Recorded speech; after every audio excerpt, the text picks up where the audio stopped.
Good evening. Thanks for being with us tonight. I'm Eric Franke. First tonight at 10, 3 weeks after the Coral Drive blast in Sun Prairie that killed Andrew Manley and injured his two roommates. We're learning new details from Sun Prairie city leaders. The night team's David Douglas live in Sun Prairie after a meeting with community leaders, police, and residents. David?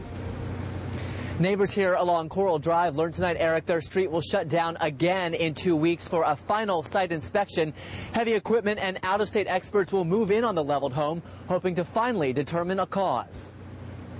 Fortunately, it's tragic circumstances like this that bring us out tonight. None of these Sun Prairie neighbors expected to sit here like this after this. We know that there was an explosion. We don't know the cause. But residents are learning. Investigators are ruling something's out. At this point, we do not believe it's criminal in nature. In the 3 weeks since a neighbor was killed in the blast, best described as devastating, the scene has remained much the same. Next week, out-of-state experts will move in to dig through the debris and try to figure out what happened.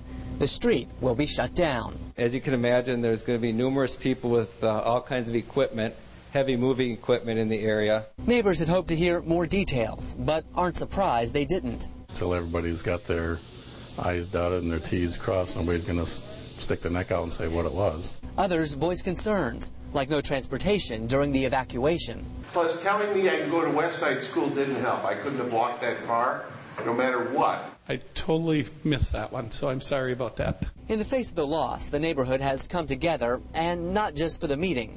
One resident no longer plans to sell. He said now with all of the neighborhood pulling together and all that stuff, he doesn't want to move.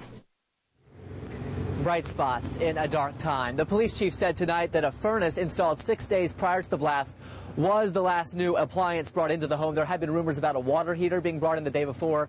Those, he said, were unfounded. Stephen Slack, one of the homeowners, is still in the hospital. The family plans a benefit for later in December. That inspection is scheduled for next week, Eric, Thursday and Friday.